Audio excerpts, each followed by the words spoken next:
Hello, and welcome to the Dr. Rebecca Baxt podcast. I'm Dr. Rebecca Baxt, board-certified dermatologist, and I'm here to discuss with you all issues relating to the skin that you're in. In this podcast, we will tackle the topic of the day quickly to get you the take-home points that you need. After listening to an episode, you should be educated about the topic and able to fix the issue yourself or well prepared to ask the right questions at your next dermatology appointment. Let's get started. Today, we have the great pleasure of speaking to my father, Dr. Sherwood Baxt. He is a retired plastic surgeon, and I'm going to be asking him a whole bunch of questions, and we will see what he has to say. Welcome. Thanks. Pleasure to be here. Good fun. Yes. So the first question I wanted to ask you is, when do you think or know that you wanted to be a doctor or a surgeon? How old were you? It's the easiest question. I never wanted to be a doctor. I only wanted to be a surgeon. I was kind of just born that way. I was lucky enough to have two uncles, one on either side of the family, who were both physicians, who both came back from the war, from World War II. They both opened their practices, one in Patterson, New Jersey, one in our house. So he was downstairs in the front porch almost of our house in Brooklyn. So I got to see two doctors. They're both general practitioners. So I had a role model, let's put it that way. Excellent. And so really from a very young age, you knew you wanted to be specifically a surgeon. All I wanted to do, yes. And why a surgeon when those two were general practitioners? It just, I can't answer that for you. I just love doing things with my hands, and I love kind of fixing things and making things better like that. I don't have a good answer for that. It just is kind of born that way. Born that way. Okay. And let me go back on that. I ended up being a plastic surgeon. Of course, I was a general surgeon first, as you'll hear in the rest of this interview. But I always said that I could have been happy as any type of surgeon. I could have been a urologist. I could have been an orthopedic surgeon. I like the idea of being able to help people by fixing things. So I remember you talking about wood shop.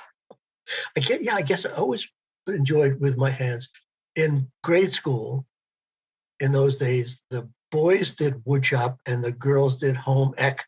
Oh boy, there's a piece of history for you.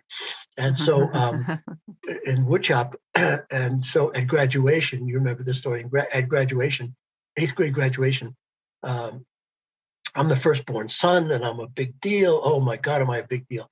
And all my friends are getting up on stage. One is getting the math medal, and one is getting the science medal, and one is getting the history medal. And I got up on stage also. I won a medal. I won the woodshop medal. So yes.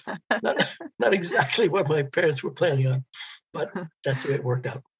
Okay. So you're always good with working with your hands. Yes. You grew up in Brooklyn. I believe you famously went to Madison High School, which has many famous graduates. Too many to count. Lots of famous graduates. And you ended up going to college in Boston. How did that happen? I have no idea. I was so naive about it. Just today, the kids, you watch the kids, and it's a life's preparation, a life's work for the kids to go to college and all the preparation they do and the years of looking at schools, etc. I barely knew I was going to college. I guess my parents said, we didn't visit any schools. I just kind of applied, and I don't remember applying, and I don't remember applying to many schools. It just ended up being a perfect match. Where I went at Tufts right outside of Boston was the perfect match for me. Yes, and I think that you had a rough start. Will you tell everybody about your rough start? It may inspire people. Well, I went to public high school, went to Madison High School, where we had 5,000 students. We had split sessions. I would sit two in a seat. Two adults would be sitting in a seat. And I never took school all that seriously. I was on lots of teams. I was on the track team and the tennis team, and of all crazy things in Brooklyn, the rifle team. So I went to school a half a day. And it's not like you kids who were actually educated. I mean, I watched your secondary education. It was just quite extraordinary. So I had very little idea of what studying meant. I never brought books home after school, but I always read. I was an avid reader. So I kind of, in a way, self-educated. So going to college, I was totally unprepared for college. And I thought, and I was a pre-med, as was just about everybody else I knew. And I had 5 majors, and my science, my math, my chemistry, history, English, etc. And to me, college was la la la. It was great. I went out for some teams there, so I go to team practices. And so first set of grades come in, midterm grades come in, and I had excelled. I had 4 Fs and a D. And this was not exactly the way you get into medical school. So I kind of got religion, and I got the fear of God put in me, and I taught myself how to study. And by the end of that semester, I was on Dean's List. And for a couple of years, I stayed there. Mm-hmm. So excellent. It was a very different experience than coming from a real high school where you're really prepared for college. I had no concept of what college was. But you turned yourself around, and you were a biology major, and you graduated, and then you went to medical school. Oh, I did. I did graduate. Yes. Yes. And the same thing with medical school. It was so simple in those days. You were on a path. We didn't think about it. Today, the kids take a gap year and they have to decide, and they're not sure. I might do this, I might do that. I knew I wanted to be a doctor, and I would say probably a third of the kids in my class were all pre-meds. There wasn't a single woman that I know that was a pre-med, but all the guys were pre-meds. So we knew where we were going. We just went straight ahead, and you applied to medical school, and then that was it. You ended up at NYU for medical school. Yes. Which is a fantastic place to train. Mainly, it's a great place, but also has Bellevue Hospital, which you just see patients from all over the place and have a lot of responsibility. Yeah, Bellevue was just a joy, an exciting joy. So medical school, did you have the same trouble as studying? How'd you do in medical school? Again, I was never a student. I always did. In medical school, I wanted to be a cardiac surgeon. So I started out with that. And so all I wanted to do was learn things about cardiac surgery and the heart, et cetera. So I was never a great student in medical school. But good enough to graduate. Yeah. And then you did. And I actually won, not in medical school. No, I won an award later. That's later on. That's in residency. No, medical school was a unique experience. Again, 120 of us. And I've stayed in fair contact with a goodly number. Seda and I, that's my wife, who, as you'll hear in a few moments, was a classmate also. We have done many of the 5-year reunions. We're very active in the Alumni Association. So we're very involved with both my college and our medical school. So can you talk about meeting Mom and your famous first date? Well, there's a lot of background to that. So there were 120 of us in our class, and there were 10 women, I believe, in the class. And in those days, any women that went to medical school, want to be doctors, you just assumed there was something strange about them. Something had to be wrong. Why in the world would a woman want to go into medical school? So I never paid any attention to the. I don't know that I knew the gals' names, and I certainly didn't know your mother's name. So it was sophomore year, and it was the Vietnam War era. So most of my friends who didn't go to medical school were in the service. And I remember it was a Saturday night before the big physiology exam in the fall. And that physiology exam, you made it or you left school. And everybody was studying like crazy, round the clock, day and night, except me. I was studying, but not that kind of studying. So my friends were in, and there was a party at one of the medical schools. A friend of mine was in a medical school somewhere in Manhattan, another medical school. And so my obligation, being a great social butterfly, which I was not, was to find dates for my friends who were in from the service. So it was late in the afternoon. It was early in the evening. I was hanging around the student lounge, because it was also a nursing school. And I thought maybe I could entice some of the nurses to have dates with some of my friends for this party. I didn't have a date myself. So I'm there and I'm waiting around, and all of a sudden, somebody comes up behind me, puts their hands over my eyes and says, "Guess who?" And I turn around, and it was the woman who was to be your mother, who looked like a drowned rat. She was like everybody else. She was studying around the clock. Hair looked like a matted mess. Uh, and I looked at her, and she looked so pathetic. I said, "Come on with me. We're going to a party." And somehow, I have no idea why, but she said yes. And then 2 hours later, we were engaged. And no one ever believes that, but it is true. I know it's exactly true. Right? And didn't you So get a little ring from a? Oh, I gave her my ring I had a famous ring from my. I was on an airplane once, and I got a ring from American Airlines. American Airlines, so I gave your mother my American Airlines ring. But you proposed on your first date. Oh yes, that's what I said. We're engaged. She said, and crazy enough that she went crazy. Your mother is not that kind of person, but she said yes. God knows why, but and the rest is history. Right. Will you talk a little bit about internship and residency and fellowship? Internship, residency, and fellowship, which that's sort of the next path after you graduate medical school. You have to become an intern, then you have to be a resident, then you decided to do a fellowship.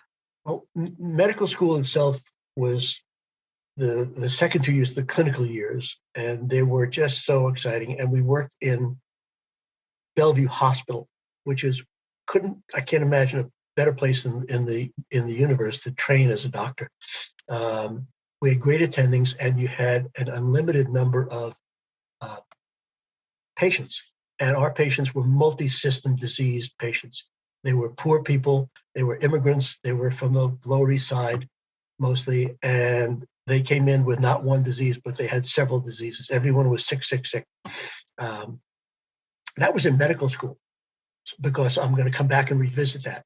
So now we finished medical school, and I go and I do. But so now we're married, which we'll come back to if you want at some point. So we got married in our third year, and we're married. In those days, you don't live in sin.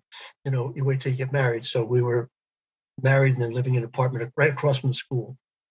So then we went through our clinical years, where you're working with patients. And then for internship, we had to match.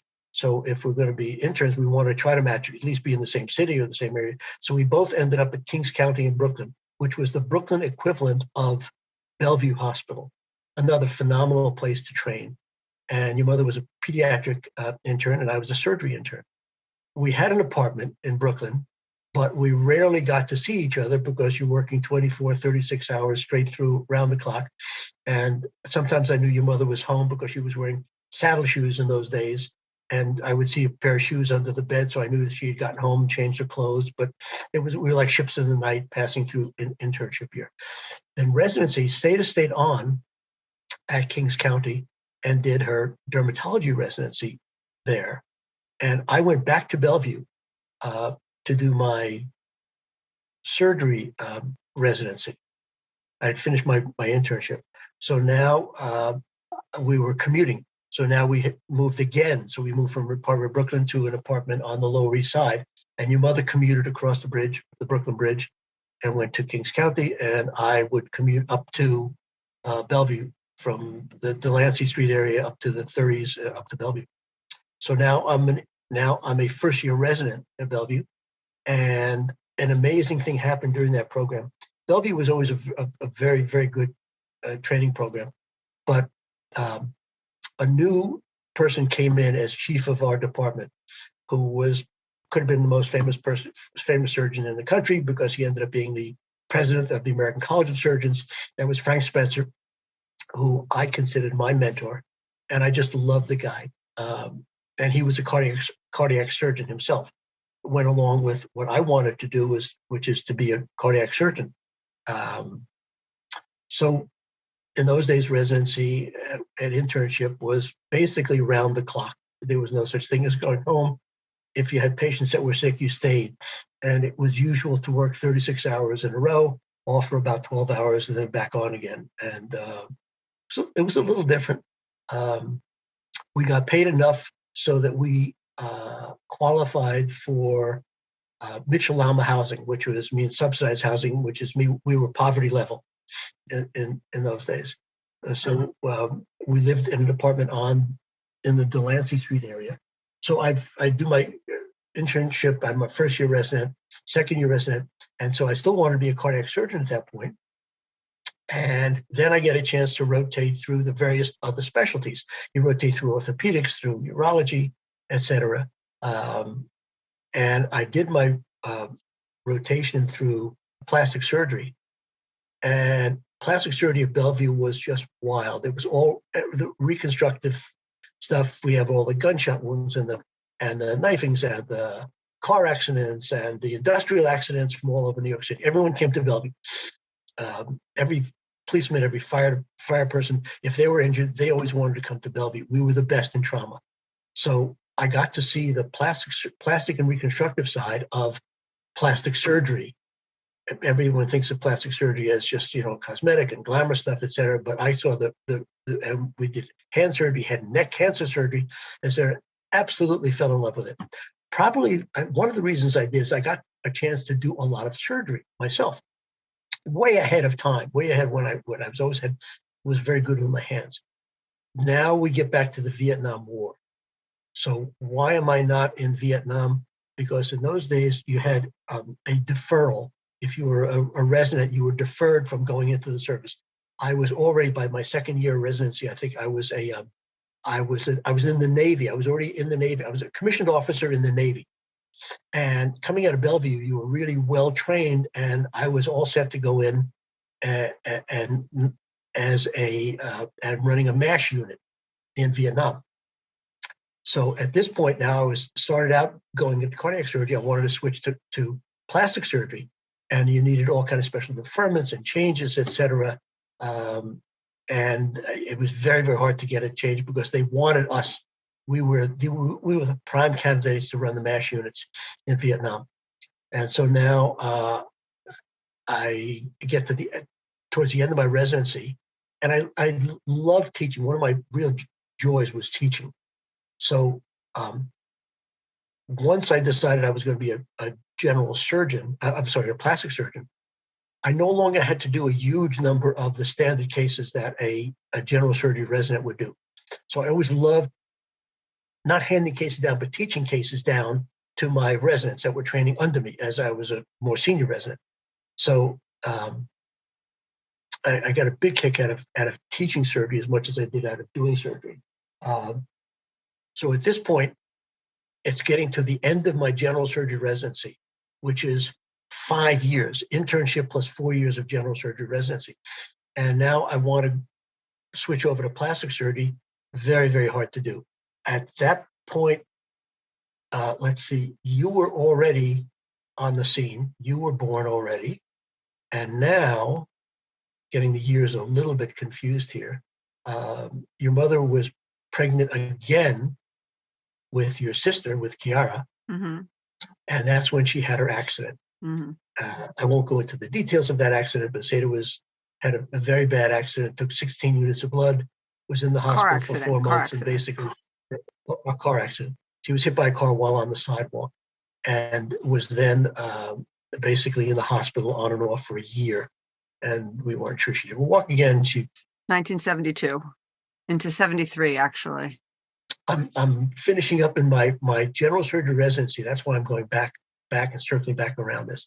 So your mother gets hit, and now I have one child, which is you, at about, what were you, 3-ish? 3 years old, yeah. 3 years old, and a newborn.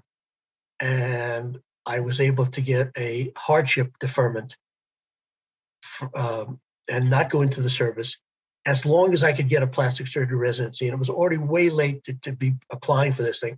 So I applied to about 50 different residencies around the country. Or really a fellowship. Did they call it a residency, or it was a fellowship? It was still considered a residency. Okay. Well, it was a residency. Sure, it was a residency. And it was normally 2, but I ended up with a 3-year residency. Okay. But I went to a great place. I went to Mount Sinai. So I was able to stay in the city. And at that point, we found an apartment near Central Park on West End Avenue. Your mother had finished her residency already at that point and was Actually, it's getting a little confused, but she was in practice already there in New York, and I was finishing up my plastic surgery residency in Sinai. So I used to commute to Sinai across the park by bike every day. I did that for 3 years. Actually, I went to high school like that. I commuted a couple of miles each way every day in high school by bike. Pretty normal. So that was the end of the residency. Okay. Great stories. So tell me about, or tell us about moving your private practice or going into private practice in New Jersey, moving to New Jersey. What sort of cases did you do? Why did you do that? And sort of the board certification process, because when you finished your plastic surgery residency, I don't believe you're board certified yet. You first have to collect cases and then submit to the board. Yes. Okay. So now I'm finishing up my residency and I'm looking around for a place to practice. And so, you start looking around and seeing what's available. And I just did a couple of phone calls and found what I thought was a very good practice where someone was looking for a junior partner in nearby New Jersey. And so now your mother, who was already in a very good practice on the west side of Manhattan, had to pick up and find something. And she found a practice that was also looking for a junior partner. So we both were able to move to New Jersey. So in my first year of practice, I remember driving 35,000 miles. I got myself on staff at 8 different hospitals and worked 7 days a week, just right around the clock. And it was trauma. It was mostly trauma. So I covered 8 emergency rooms. So I would drive from morning till night, actually mostly at night, and go from place to place. And you did every kind of trauma you could imagine. We would see farmers who put their hands on machinery who would come in from way out in New Jersey. And of course, all of the car accidents and burns, and especially on snow days, I remember in New Jersey, you had all of the lawyers and the architects and the business people were home on weekends, and they would be running their snow blowers when we would get a snow day. And of course, the great geniuses that they would be sticking their hands into the snow blowers to loosen up the blocks. So I remember one day in one emergency room, I had 4 patients in 4 rooms, all of whom had put their hands in snow blowers all at the same time. Oh my And gosh. I was able to triage them and go round and round. And it was about 2-3 hours before I could. Now some of them needed secondary surgeries, but at least I got their primary surgeries under control. But that's the kind of thing, that kind of triaging in emergency situations is the stuff that you were born with at Bellevue. It was kind of, that's what you did. Yeah. We were always working under those conditions. So how did you get from there to board certified? Okay, so I'm board certified in 2 different specialties. So I have my MD degree, and then you have your board certification in general surgery. In those days, you had to be finish your general surgery residency before you could even apply for an advanced plastic surgery residency. So we train as much as the cardiac surgeons and the neurosurgeons. The general surgery boards were not easy because, but by the time I got around to taking them, I had already been in practice for 1.5 years, and I forgot. You forget all your general surgery, and I'm on to plastic surgery now. So I was able to go out to Chicago and pass my boards in general surgery. And then in plastic, everything is visual. You're seeing things. So you walked around with a camera. Every single thing was pictures, pictures, pictures. So you had to accumulate 8 cases in 8 different categories: head and neck cancer surgery, trauma, cosmetic, congenital. I did all the lips and palates, cleft lips and cleft palates, et cetera, et cetera. So it was a wide variety of cases that we did. You had to accumulate 8 cases from these different categories, have all the picture documentation, and then be ready to take your orals and your written exams. Okay. And I was so excited when I took those exams. I couldn't believe that anyone would have the temerity to ask me these questions. Where could I possibly have accumulated this kind of background where I could even dream of answering questions like that? So I just loved my training. The time I spent training was just, for me, was great. you must have been almost 40 by the time you finished all that. And no, but I was 35-ish. 35. Yep. It's a long time of training. At that point, all of my friends who were not in medicine had long established careers. They were all married. They all had started their families, etc. But they were all, actually, most of them went to Wall Street. So they were all well established in their fields. All of those people were pre-med and then dropped pre-med and went to Wall Street. Almost all of them were, right? Yep. Okay, so a few more questions. How did it transfer into more cosmetic surgery? Plastic surgery used to be, and it still is, a lot of trauma and hand surgery and burns and all that stuff. But how did you transition into more cosmetic, and what were some of the breakthroughs that you were part of or witnessed over your career?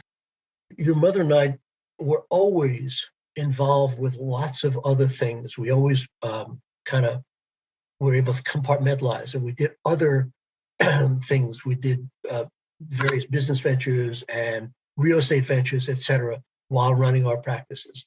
The one you're obviously most familiar with is our dairy farm. So 45 years ago, we established, and that's another whole entire story, another whole day as to why we did that, why I did that. Your mother said yes. But we established a dairy farm, which ended up being a super ultra award-winning dairy farm in Columbia County, New York. And I had so many other things going on that being up all night, doing car accidents and car wrecks and stuff like that, which I love to do, became a real conflict. Doing that and being able to get up the next day and continue, with your medical practice. So I ended up kind of focusing more on what I would consider elective surgery. So it's something elective, meaning you could schedule it and it wasn't, constant emergencies. So that linked in with, and at that point I was on staff at a wonderful hospital in New Jersey, Valley Hospital in Ridgewood, New Jersey. And I had, I go to various national meetings and saw that the trend in our field was setting up surgery centers. It was already well established in other parts of the country. So I ended up traveling around the country and finding the best of the surgery centers that had been established in plastic surgery and opened my own. And I was, to my knowledge, the first person to open up a freestanding, outside of a hospital, private surgery center. In New Jersey. In New Jersey, right. So I had my own staff. I had my own set of nurses, my own anesthesiologist, and we did our surgeries outpatient. And it turned out to be a great joy. I always felt that patients were better when they're not staying in hospitals. And of course, that has proven to be the trend today. Just about amazingly, everything is done, or so many things are done outpatient. So we had our own surgery center, which we then had for the entire length of my medical practice.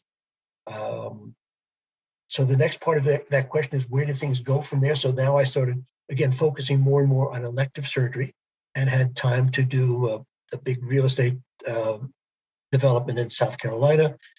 Your mother and I got involved with horses, and I spent a lot of time on weekends riding and learning equestrian skills, etc.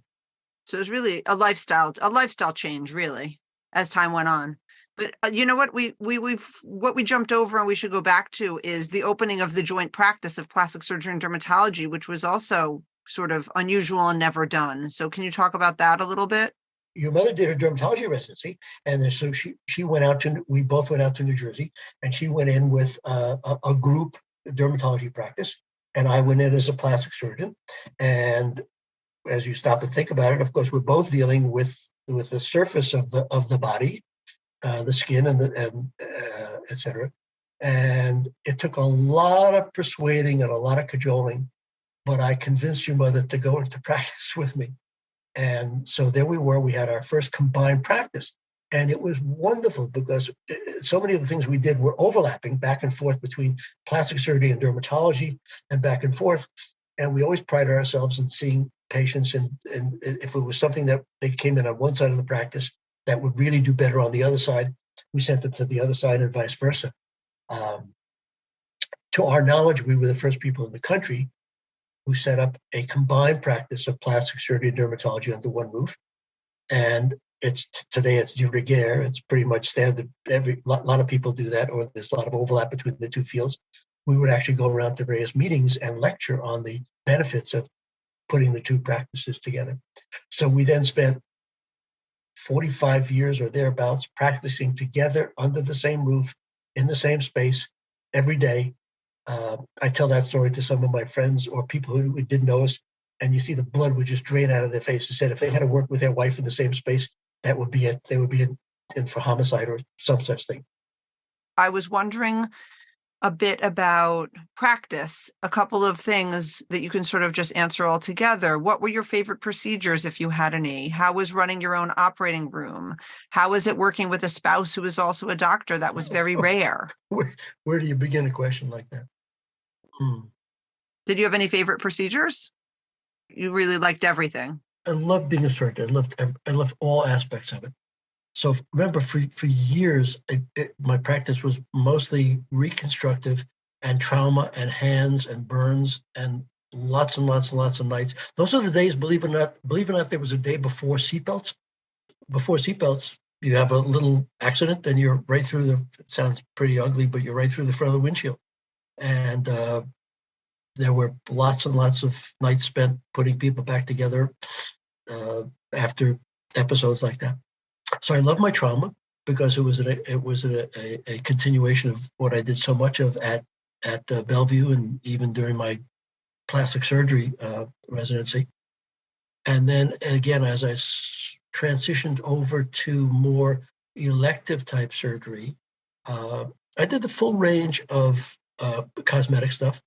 The plastic surgery in suburban New Jersey practice, as it started to become the aesthetic practice, was mostly working people. It was not up the Park Avenue clientele. So many of my people were professional people. They were working people. And yes, of course, they were doing it for their own personal satisfaction, but a lot of it was done for professional reasons. We don't like to believe that we are so, quote, superficial that appearances are everything, but appearances mean a lot in the work world. So lots of people would be doing things that would enhance their professional lives. I saw a fair number of kids we did a lot of breast surgery, a lot of breast reduction surgery. So a lot of girls for breast enlargement surgery. And it wasn't just always just purely aesthetic and purely Hollywood. There were many kids where there was no breast development whatsoever, or asymmetrical breast development, or all kind of abnormalities. Faces, hands. We always prided ourselves in bringing back from our meetings the best, the newest stuff there was. So we were always ahead of the curve with starting new types of procedures and new equipment. And then the practice started evolving into less invasive surgery. And we started doing more with lasers and using endoscopic surgery, and so minimal incisions. So a lot of what I did was almost invisible incisions, and that was a whole revolution when that started. Particularly liposuction, and then I believe you were really one of the fathers of liposuction breast reduction, or scarless breast reduction was one of the revolutionary procedures you were involved with. That combined, as I said, with breast reduction, standard breast reductions. And I certainly didn't invent liposuction, but it turned out to be absolutely miraculous procedure. And then combining the two, the female breast is largely fat. And there are so many women who, if it weren't for the fact that breast reduction surgery is a pretty invasive operation, would have had a breast reduction. And combining the two between liposuction and the breast reduction, and getting even 1 cup or 2 cups sizes reduction turned out to be a miracle for so many women. From an athletic point of view, from a strictly health point of view, where they're just the shoulder and the back and the neck pain, etc. On a professional plane, where so many women would be at work and then they would be complaining that no one would look at anything except their breasts. And so to do an outpatient office procedure, to do a liposuction of the breast and reduce the size by anywhere from 1 to 4 cup sizes was a miracle. it was a miracle for me. No one ever dreamed of anything like that 10 years before. So that became a large part of our practice. And we saw people from all over the country and a significant number of people from overseas for a long time. I know you talked a little bit about working with your spouse, who was also a doctor, which was rare, very rare. Working with Seda was a real joy of medical practice. And when people ask me, now I retired, I was, I think, 78 when I stopped doing surgery and I retired. And your mother was still practicing for a couple of years after that. And so people would always ask me, what is it like being retired? And what I really missed, of course, was working with your mother, because so often we would see patients together. We would combine our various specialties in taking care of a patient. And when I wasn't there for 3 years, and I would see your mother, and I would be getting regards from all of my old patients, that was a real joy for me. Not working with Seda was the real unjoy for me. So yes, working together like that. Now, of course, I had the best of everything, because not only did I have a brilliant dermatologist that I was working with, but your mother was a wonderful office manager. Seda did handle all of the management part of the office. I had plenty to do, but she took a lot of the brunt of that workload off me at that point. So now that's a whole other topic of conversation if you want to get into it, because in those days when you finished your residency and your training, you went out, and the expression we used is you hung out a shingle. You put up a sign, said, "I'm a doctor. If anyone has a problem that I can handle, come see me." And it doesn't happen that way anymore. It's almost unheard of. Today, everyone wants to come out and join a group or work for a hospital or some type of combination like that. But we were entrepreneurs. We were our own people. It was you and only you. And almost everyone was like that. It was very rare to have any form of group. So we actually were, in a way, we were our own group. But still, it was each individual one of us. I was out for 3 weeks, I remember, with some surgery to fix something mechanical in my body, and it was, no one there. I did bring a partner in to work with me after 4 years by myself. So I worked every day, 24 hours a day for 4 years, and then brought someone else in. And now it was every other day. So I got a little bit of backup there. But it was just a unique experience working with your spouse. And of course, we're a married couple. Of course, we argued. Of course, we had things that were never so. And the saving grace is we might argue and fight and fuss about things at home, but you went into the office and everything stopped at the door. So now we were a pair of professionals at the door. So it was a unique experience. That's great to hear. Is there anything that you miss about working now that you're retired? When I get a chance to see a lot of your former patients. Firstly, all of their surgical results still look amazing. I see these people, you did their eyes, they're now in their 70s. Some of them, maybe they're 80, and their eyes are still perfect. And people are always asking me if I could refer to somebody for eyelid surgery. That's like the most common question I get asked. And I just say no, because there's nobody else that does eyes like you did that maybe there are out there, but I haven't seen enough of them to be able to recommend anybody. But I always see all these patients and they always send their regards, and the surgical results that you got from way back when in the 70s, 80s, 90s are, and 2000s, they still look fantastic today. So your patients are all miss you. I always have regards. I'm always telling you that. But so your patients miss you, but what do you miss anything about work? I know you were referencing it a little bit before. And then is there anything else you would like to share? Well, I'm one of these classical A types, and I'm a fidget, so I'm never still. So I'm always busy. So if I was just sitting around, reading a book, I would miss surgery.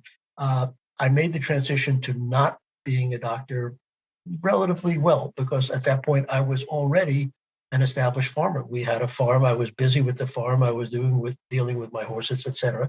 I picked up several volunteer jobs, and I do volunteer jobs now. I work in the food bank, and even when I was in New Jersey working in medicine, I had several jobs where I would work with troubled kids or literacy volunteer work, etc. I'm picking up other volunteer jobs as we speak now.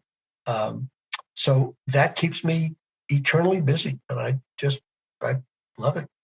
Yes, I always tell people you're a very happy retired former surgeon. Is there anything in particular that you miss about work, or not really? You made the transition relatively easily, and you're so busy, and you're just it's a different phase of life. It's just a different phase of life that I made relatively easily. The only thing, as I said, that I missed for those 3 years when I was retired and your mother was still working was that part, that I would always get these messages back from patients.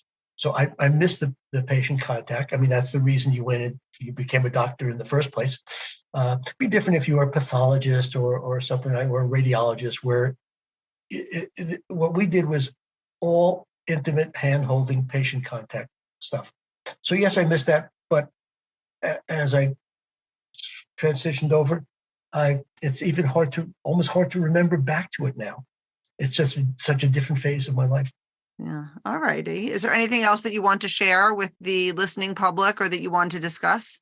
Just the luckiness of where I am today with 2 extraordinary daughters, 2 extraordinary sons-in-laws, 4 amazing grandchildren. So, I don't usually sit around and do much bragging about that, and you might edit that out. That's just fine. But, to be able to, and then there's a magic of electronics. We just discussed that, sitting here in my house, watching my grandson play basketball in New Jersey on streaming 100 miles away, and then watching my beautiful granddaughter make a presentation at Brown at college 150 miles away, and watching my grandchildren, grow and develop, and it's just the luckiest person ever. Oh, well, that is a great way to end the interview. And, it's an amazing career from beginning to end, and really many different phases of it. And I know I'm still in the office. I still see a lot of the patients, and everybody misses you.